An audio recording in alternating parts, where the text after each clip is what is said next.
Vamos a continuar viendo las vivencias diversas del apóstol Pedro como uno de los apóstoles que figuran en la lista de Mateo 10 como el primero de ellos, y los invito para que abran sus Biblias ahí en el capítulo 26 del Evangelio de San Mateo. Gloria a Dios.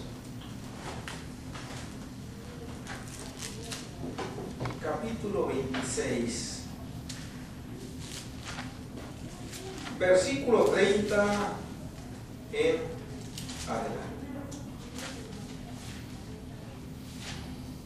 Dice así: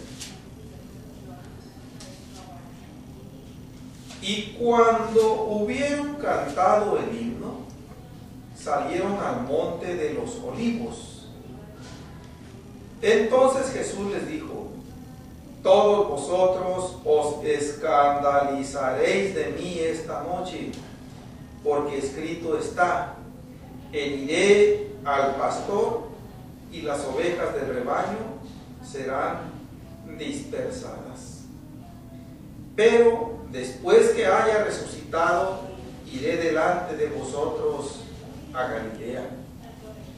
Respondiendo Pedro le dijo: aunque todos se escandalicen de ti, yo nunca me escandalizaré. Jesús le dijo: de cierto te digo que esta noche, antes que el gallo cante, me negarás 3 veces.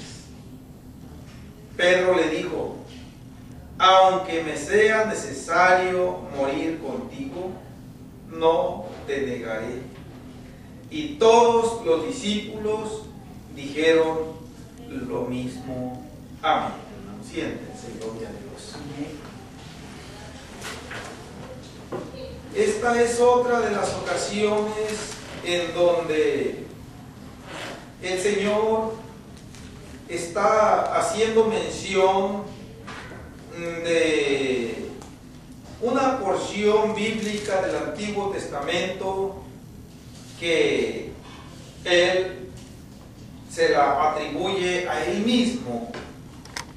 Es la que tenemos allá en Zacarías 13:7 y que está transcrita ahí en el versículo 31 que leímos. Heriré al pastor y las ovejas del rebaño serán dispersadas. Gloria a Dios. Todos vosotros os escandalizaréis de mí esta noche, dice el Señor.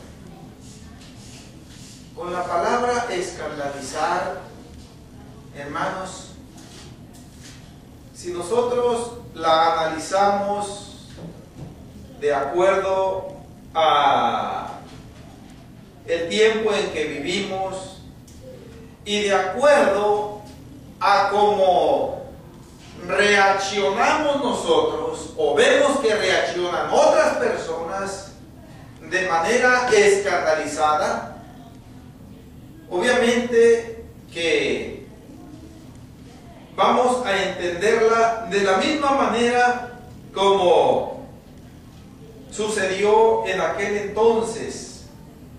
Una persona que se escandaliza es una persona que se sorprende, que se asombra y que reacciona desbordando palabras o acciones en donde al parecer está fuera de sí o fuera de control. Hoy por la mañana no aguanté, es una de las cosas que yo tengo ese problema muchas veces, en ocasiones no aguanto las palabras, pero se trató de lo siguiente. Mi compañero de trabajo, seguido, como estamos trabajando nosotros en lo mero alto de un edificio de 5 pisos, no es muy alto, pero está ahí cerca, para el lado de ahí vemos con claridad la isla de Alcatraz, el Golden Gate, y obviamente la bahía de San Francisco, y vemos cuando entran y salen cargueros o cruceros de lujo, pasan diversas naves, aviones, helicópteros, etc. Y estaba diciendo esta mañana, porque pasó un avión que no se le miraban las ruedas con las que aterrizan en la tierra cuando lo hacen. Y me dijo, mire, ese es un avión que aterriza en el agua. Mírelo bien, me decía. Y yo, hermanos, cuando estoy trabajando, yo les he dicho que cuando estamos trabajando tratemos de hacer las cosas con responsabilidad. Y cuando este compañero trata de llamar mi atención, yo trato de ignorarlo para no, pues, seguir esa misma conducta de parar de trabajar y ponernos a ver el crucero, el avión o X, Y, Z, cualquier otra cosa. Máxime si en ese momento llegara el foreman y nos mira que estamos viendo para allá y todo eso, pues lo menos que pueda que nos hace es llamarnos la atención, y eso para mí sería vergonzoso. Entonces cuando él estaba, yo no hacía caso, y mire, que le dije, oiga, disculpe, usted antes no había visto un avión de esos. Me dijo, sí los había visto. Le dije, pues que por la forma en que está reaccionando con ese escándalo que está armando, le dije yo puedo dar por cierto que nunca lo había visto y que los acaba de conocer y que eso lo ha hecho explotar en sorpresa y se está escandalizando. Eso es escandalizarse, alarmarse o sorprenderse por algo que le causa sorpresa. Esto es lo que el Señor Jesús les está diciendo a los discípulos. Ellos se van a sorprender. Les dijo, ustedes se van a sorprender. ¿Por qué? Bueno, ya el Señor Jesús anteriormente les había dicho que iba a morir a manos de las autoridades religiosas y de las autoridades políticas de Jerusalén, pero que iba a resucitar al tercer día. Y aquí les está diciendo lo mismo, aunque con palabras diferentes, pero les está añadiendo ahí como una especie de consuelo para los apóstoles. Les está diciendo, pero después que haya resucitado, iré delante de vosotros a Galilea, aquella región de gentiles, aquella región geográfica que tanto amaban los apóstoles también, porque varios de ellos eran de ahí de Galilea. Pues allá los voy a esperar, yo voy a ir delante de ustedes, allá nos vamos a ver en Galilea, le dice el Señor. Pero el apóstol Pedro toma la delantera una vez más aquí. Ya vimos cómo la tomó allá en el capítulo 16, versículo 13 en adelante, cuyo contexto lo vimos el domingo pasado, que tomó la delantera, gloria a Dios, cuando el Señor Jesús les pregunta, ¿y vosotros qué dicen que soy yo? Y el apóstol Pedro le dijo, tú eres el Cristo, el Hijo del Dios viviente. Bien, a él el Señor le reveló, quizá en ese momento, quizá con minutos o tiempo anterior le reveló que el Señor Jesús era el Mesías. Ahora aquí el apóstol Pedro pues se le hace en ese momento que el Señor Jesús está haciendo una evaluación equivocada de la firmeza que cuando menos el apóstol Pedro sentía que tenía para mantenerse fiel al Señor en las buenas y en las malas, sin importar lo extremoso de la situación en que se miraran. Y cuando el Señor Jesús le dice, todos vosotros os escandalizaréis de mí esta noche, yo pienso que el apóstol Pedro empieza a pensar, empieza a hablar consigo mismo. El Señor anda mal. El Señor aquí no me conoce bien todavía a mí. No sabe que yo no me voy a escandalizar de él. Yo me siento lo suficientemente convencido de que Él es el Salvador. Yo no me voy a escandalizar de él. Y no se conforma con pensarlo, sino que se lo dice al Señor. Claro, obviamente que el que no evaluó bien la situación aquí fue el apóstol Pedro. Y obviamente los demás apóstoles, porque el fin del contexto dice, y todos los discípulos dijeron lo mismo. Como que cuando el apóstol Pedro tuvo ese atrevimiento de decirle al Señor que él no se iba a escandalizar, como que los demás agarraron valor. Dijeron, pues, si el apóstol Pedro se queda contigo, Señor, nosotros también allí estamos. Pero el Señor Jesús le dice al apóstol Pedro que no nada más se iba a escandalizar. Le está profetizando, le está diciendo, antes de que el gallo cante, me negarás 3 veces. El apóstol le dice, aunque me sea necesario morir contigo, no te negaré. ¿Qué otra cosa peor pudiera sucederle a una persona que morir? No hay otra cosa peor. Pues dijo el apóstol Pedro, aun cuando yo tenga que enfrentar esa extrema consecuencia,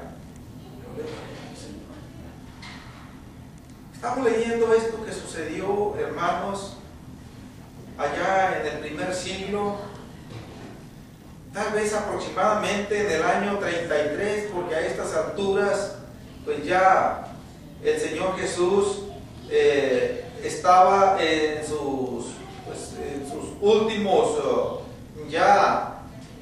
podemos decirlo, ya horas casi de ir a la crucifixión.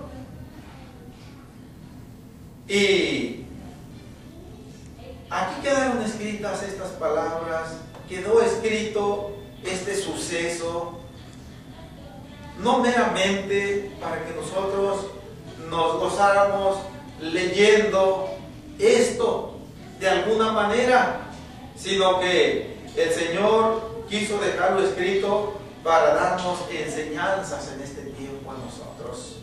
En primer lugar, que cuando el Señor Jesús dice algo, nosotros no lo desestimemos en ninguna porción absolutamente. Por muy inverosímil o por muy, pues, vamos a decirlo, imposible que suceda eso que el Señor dice, el Señor sabe que así va a ser, porque es como si Él ya hubiera visto que sucedió en su atributo de la omnisciencia de Dios, que Él sabe todas las cosas de principio a fin. Él ya había visto al apóstol Pedro que lo negó 3 veces. Pero el Señor, esto ya había sucedido. Entonces, por el solo hecho de que Él lo dice, es que nosotros tenemos que darlo por cierto. Ahora, obviamente que en este tiempo esto no nos va a suceder así a nosotros, pero nos puede suceder de muchas otras maneras. Cuando el apóstol Pedro contesta, aunque me sea necesario morir, no te negaré. Aunque todos se escandalicen de ti, yo nunca me escandalizaré.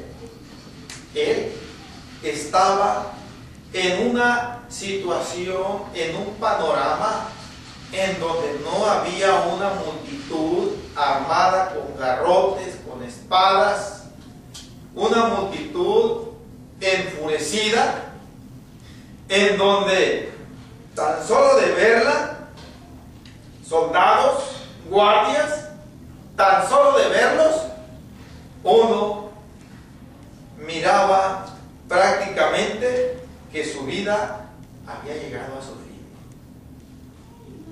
Aquí no había ningún problema.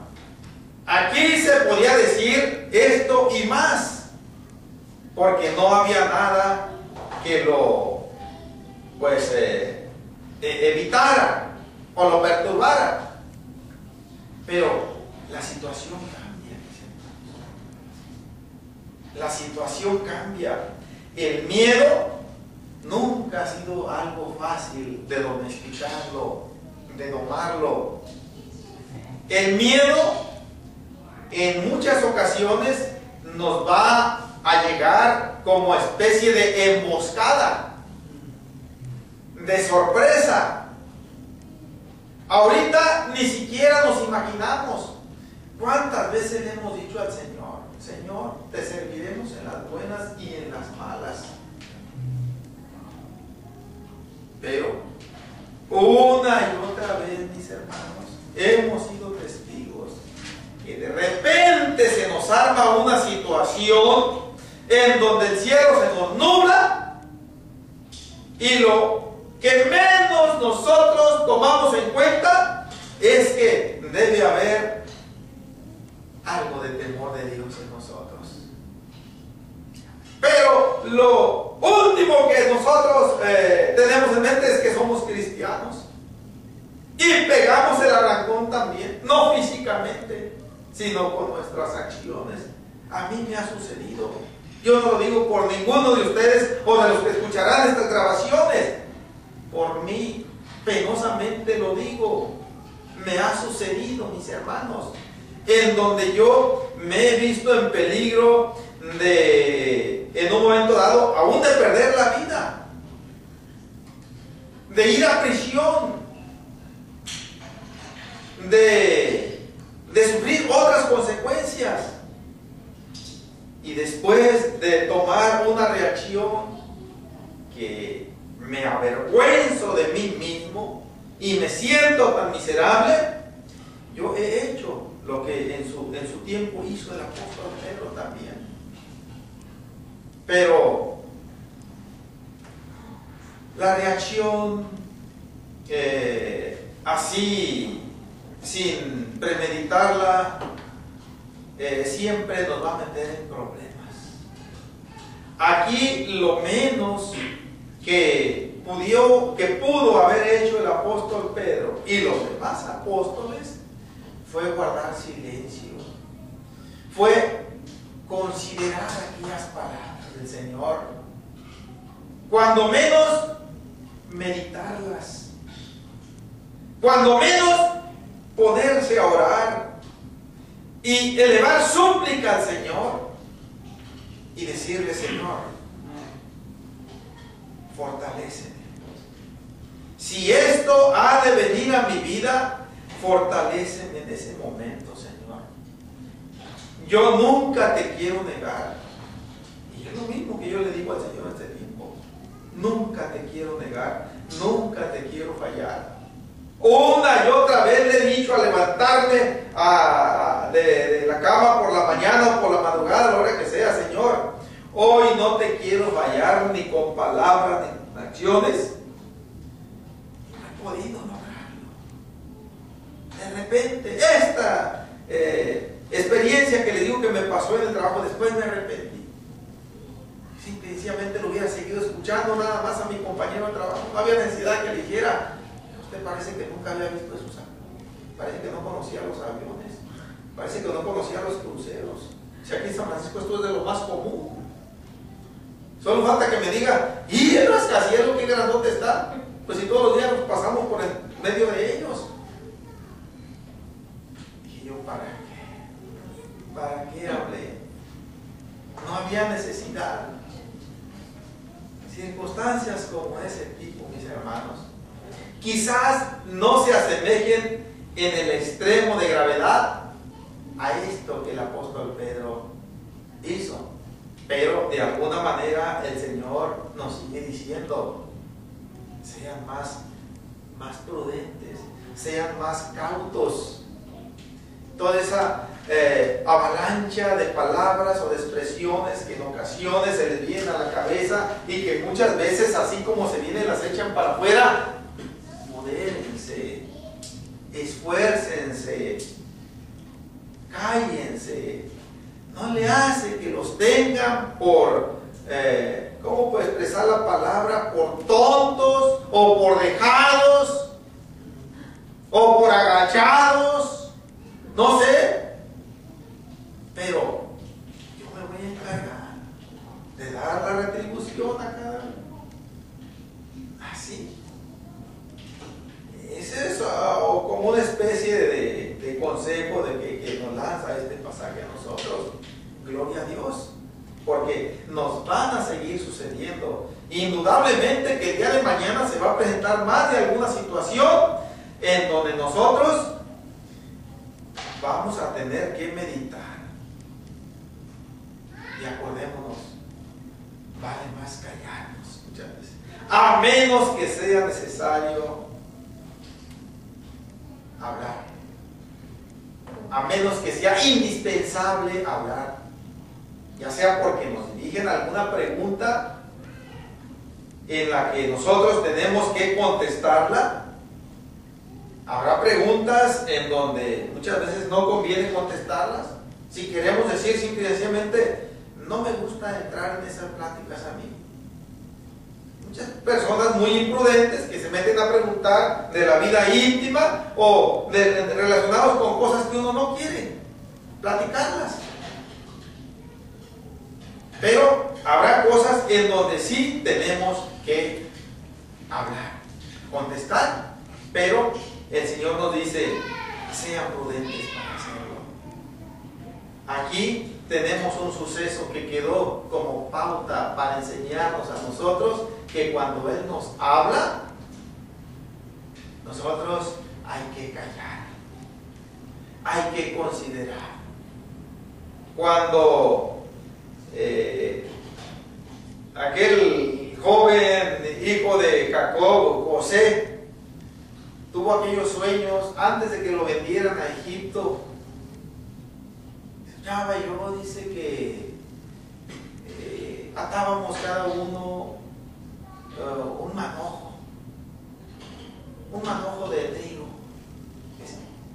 y que mi manojo quedó de pie y los 11 manojos restantes se inclinaban al mío, y sus hermanos se enojaban. O sea, de seguro que has de reinar tú sobre nosotros. ¿Y cómo no? Sabemos que eso sucedió después, en la vida real. Y después tuvo otro sueño. Soñaba yo que la luna, el sol y 11 estrellas se inclinaban a mí. Y se lo contó a su padre Jacob. Y Jacob lo único que le contestó, le dijo, ¿qué sueño es este que has soñado?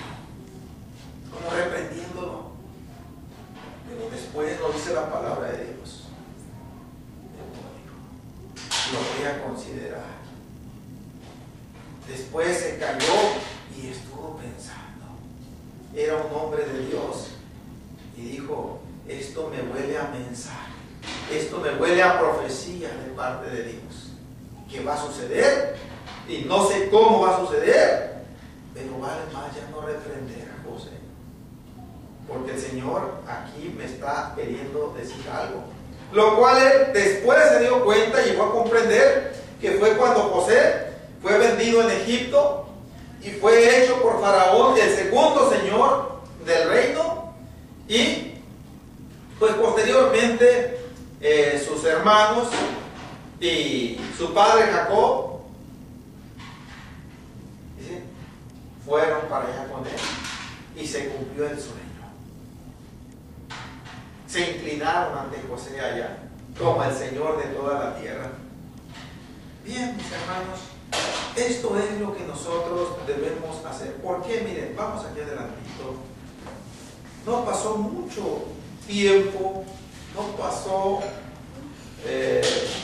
pasaría si acaso, podemos estar hablando de 1 hora y fracción, tal vez 2, 3 horas, no sabemos, pero no fue mucho el tiempo que pasó. Verso 47 aquí mismo, en adelante.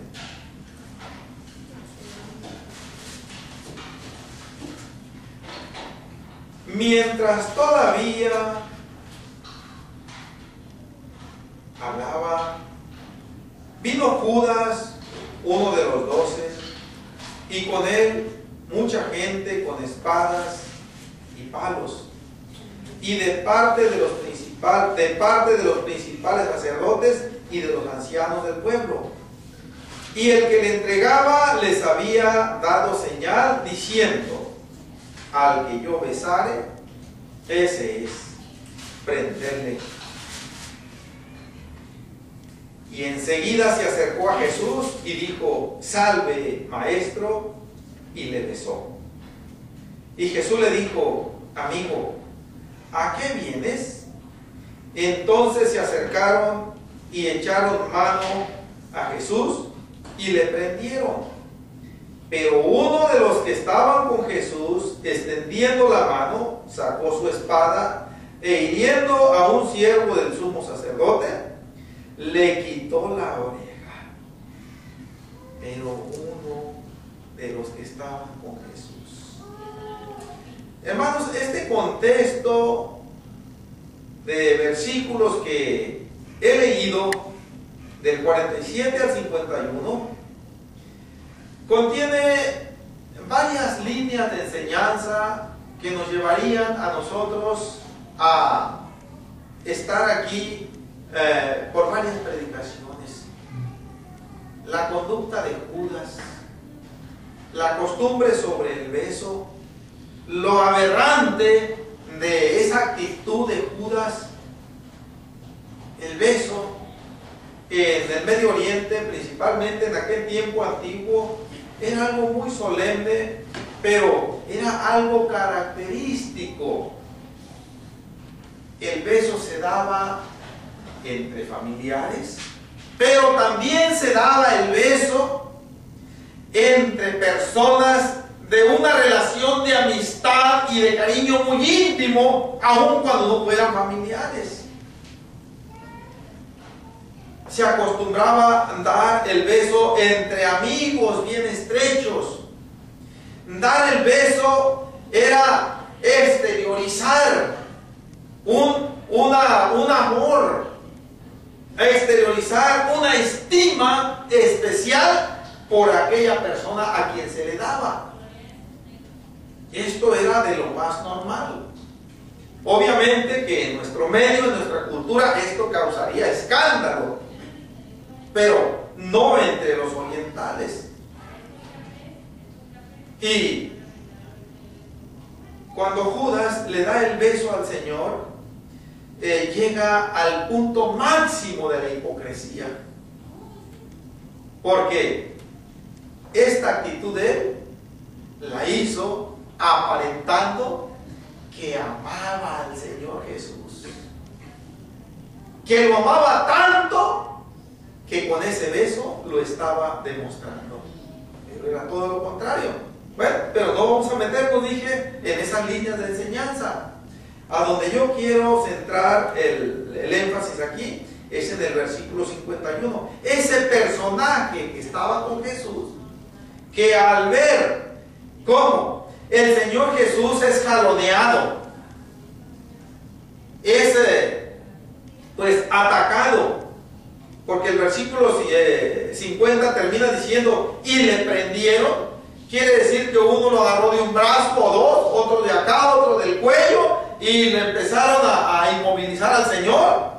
Pero uno de los que estaban con él, o sea, uno de sus apóstoles, no se aguantó, explotó. No le importó que fueran muchos, y se sacó la espada y le vuela la oreja. Esto no quiere decir, aunque cabe la posibilidad de que este discípulo haya tenido el objetivo de la oreja y decir, como para que se dé nada más una idea de lo que soy capaz, le voy a volar la oreja. No. Él tenía la intención de volarle la misma cabeza, nada más que por el bullicio, y tal vez porque este siervo del sumo sacerdote tal vez vio la espada cuando venía y quizás se agachó un poco, y es por eso que nada más la oreja le costó. Ahora, el apóstol Juan nos dice quién viene siendo este personaje. San Juan 18.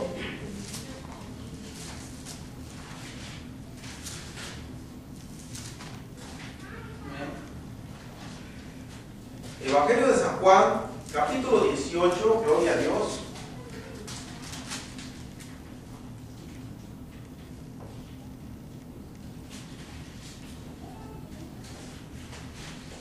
versículo 4 en adelante.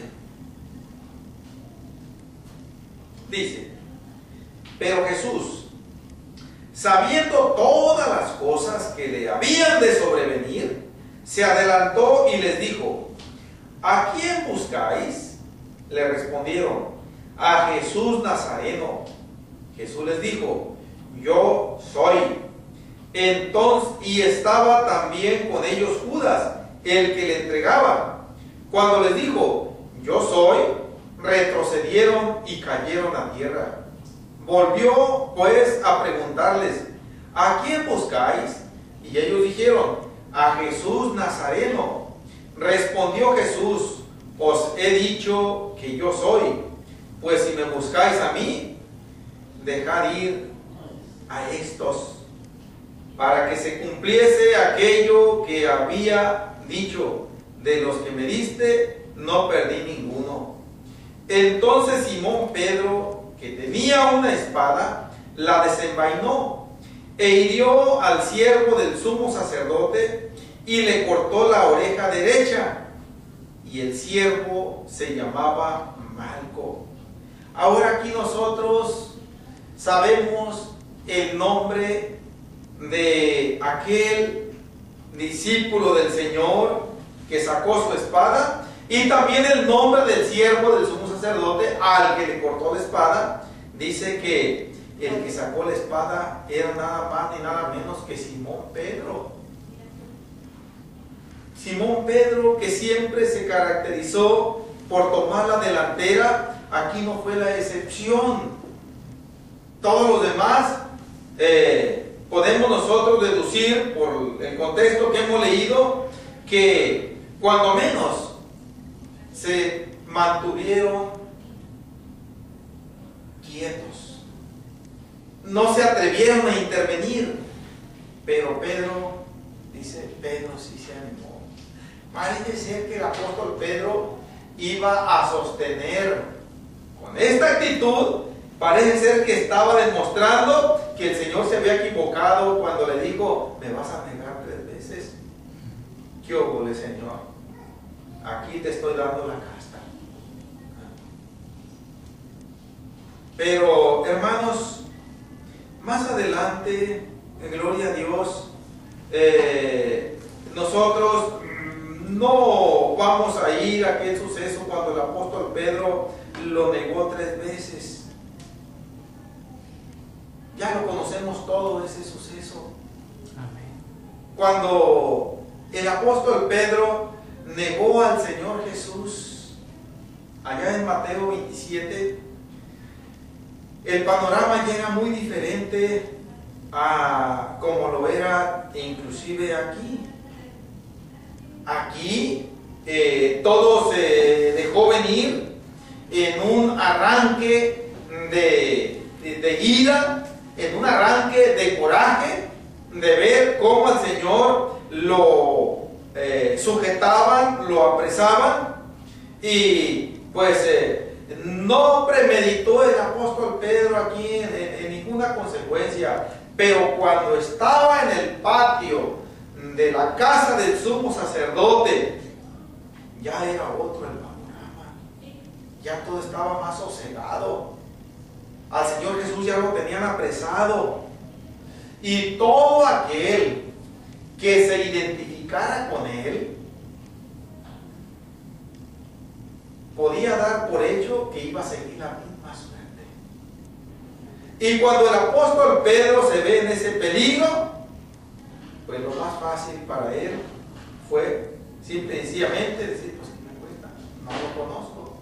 Aunque sí lo conozco, pero igual es que no lo conozco. Porque si digo que lo conozco, más si digo que soy su discípulo, más seguro es que hasta aquí llegué yo. Y prefirió mejor negar al Señor Jesús. Hermanos, nosotros podemos decir, si alguien me llega a preguntar, como de hecho a mí me han preguntado una y otra vez: ¿usted es hermano? Al menos de mi parte yo tengo toda la libertad de decirle sí. ¿Y quiero servirle al Señor con todo mi corazón, con muchas fallas, pero estoy tratando de servirle. Pero en ocasiones, mis hermanos, se vienen otras situaciones muchas veces, cuando estamos en ocasiones delante de gente inconversa. Cuando yo empecé mi experiencia en el caminar con el Señor, esto me pasó a mí en más de una ocasión, que cuando estaba entre gente que no tenía temor de Dios, como que me daba vergüenza orar por los alimentos. Hasta que el Señor me dio algunas reprendidas, y con el paso del tiempo a madurar, y esto, gloria a Dios, lo he superado. Ahora yo hago esto de orar por los alimentos, primeramente, en primer lugar, con el propósito de honrar al Señor Jesús, y por fe, pues hacer eso de orar por los alimentos. En segundo lugar, que los demás se den cuenta. Gloria a Dios. Y cuando alguien lo ve orar por los alimentos a uno, si en ese momento no hacen preguntas, pero esperemos que no hagan preguntas. Oiga, usted es hermano, usted es cristiano, usted es cristiana. No le van a decir porque lo vi orar por los alimentos. No. Es porque este oró, este es religioso, esta es religiosa. Ahora, ahí tenemos nosotros una buena ocasión para testificar del Señor Jesús.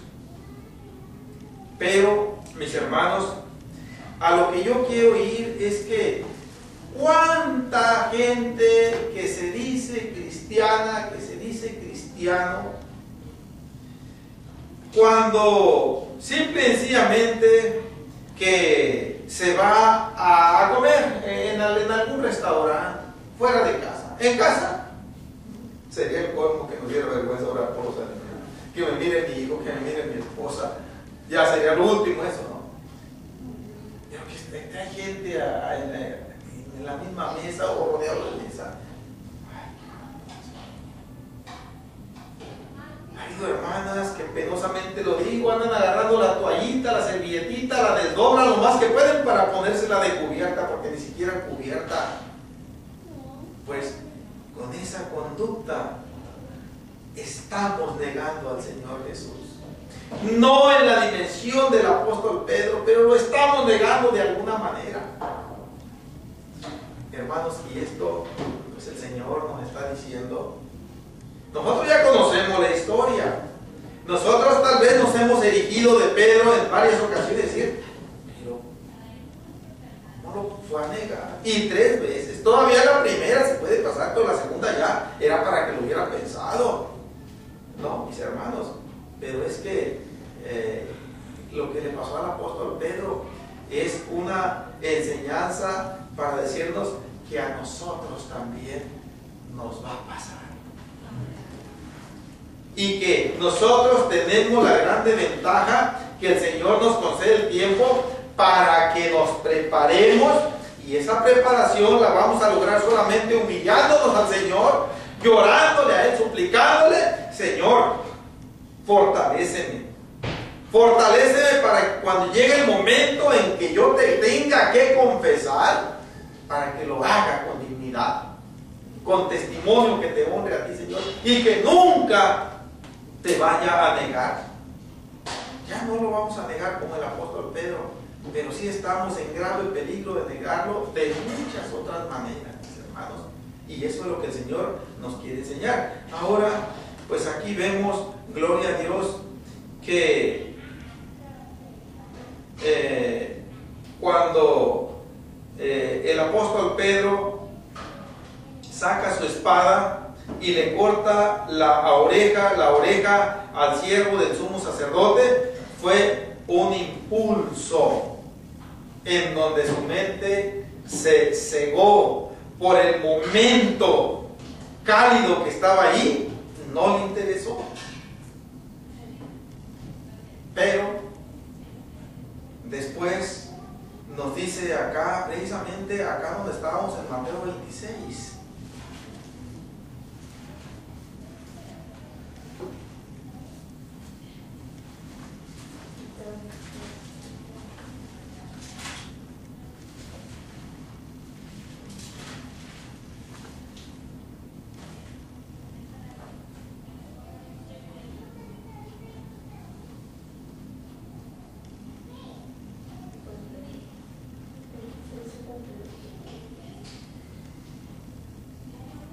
Versículos 55 y 56.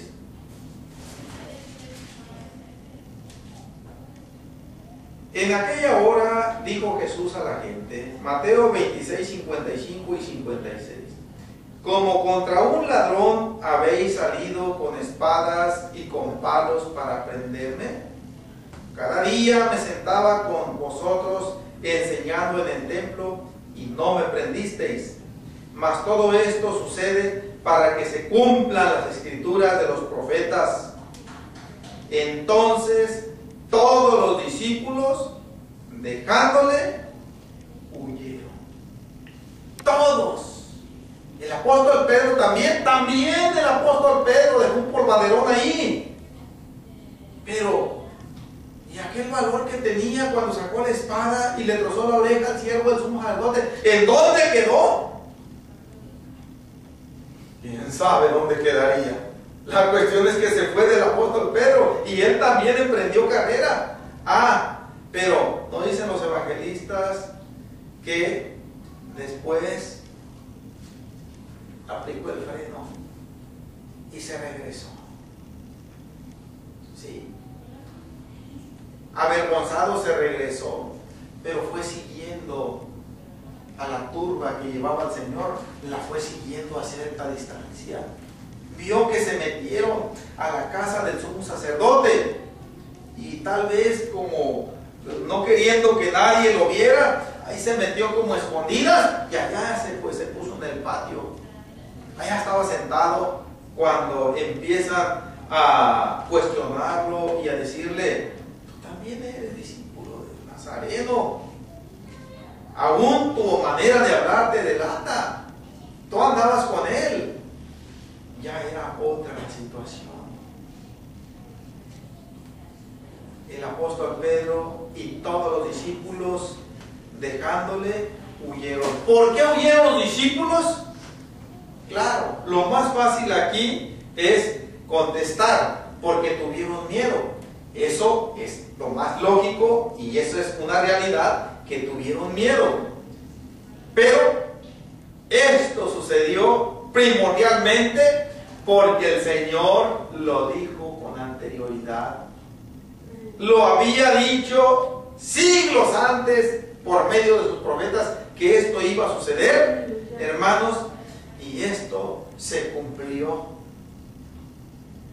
Claro que el Señor hace todas estas cosas de una manera tan sabia y tan justa que obviamente esa reacción de los discípulos al huir y dejarle solo no les quitó ninguna responsabilidad. Como también estaba profetizado de Judas que lo iba a traicionar, no le quitó ninguna responsabilidad a Judas. La gran diferencia es que tanto el apóstol Pedro como los demás discípulos, excluyendo a Judas, se arrepintieron de corazón. Se arrepintieron, lloraron y suplicaron perdón, obviamente. El Señor los perdonó. La gran diferencia en cuanto a la actitud de Judas es que Judas no se arrepintió de lo que hizo. O si acaso se arrepintió demasiado tarde. Al estilo Esaú. Y el arrepentimiento es algo que no está de alguna manera a manejarlo a nuestra manera. El arrepentimiento está supeditado a la aceptación de Dios. Aún un arrepentimiento con lágrimas, pero si es demasiado tardío, de nada vale. Todos esos arrepentimientos de la gente que muere y después que muere se ve en el infierno ya sin ninguna posibilidad, dame la posibilidad de que se arrepientan de no haber aprovechado la oportunidad aquí en vida de aceptar al Señor Jesucristo, pero ya es un arrepentimiento demasiado tarde. El Señor Jesús dijo: el que vive y cree en mí no morirá eternamente. Cuando aquel hombre rico murió, sí creyó que había infierno, creyó que había un juicio y deseaba él regresar atrás, deseaba que las cosas cambiaran, pero ya era demasiado tarde. Entonces el arrepentimiento está reglamentado por Dios y no está reglamentado por el ser humano. Mis hermanos, vamos a continuar, gloria a Dios. Hay más pasajes bíblicos que nos hablan de la vida del apóstol Pedro, pero vamos a verlo en las próximas predicaciones, si el Señor así nos lo concede, gloria a Dios. El último pasaje que vimos fue en San Juan 18, 4 al 10, en donde el apóstol Pedro pues le corta la oreja al siervo del sumo sacerdote que se llamaba Malco. Dice así. Vamos a continuar, si el Señor nos concede, en las próximas predicaciones, viendo otras actitudes del apóstol Pedro, otras vivencias que también nos van a dar mensajes espirituales para este tiempo a nosotros, mis hermanos, y que nosotros tenemos que captarlas para que no nos pase lo que le pasó a aquel apóstol de Galilea. Gloria a Dios. Vamos orando, mis hermanos, que el Señor nos ayude.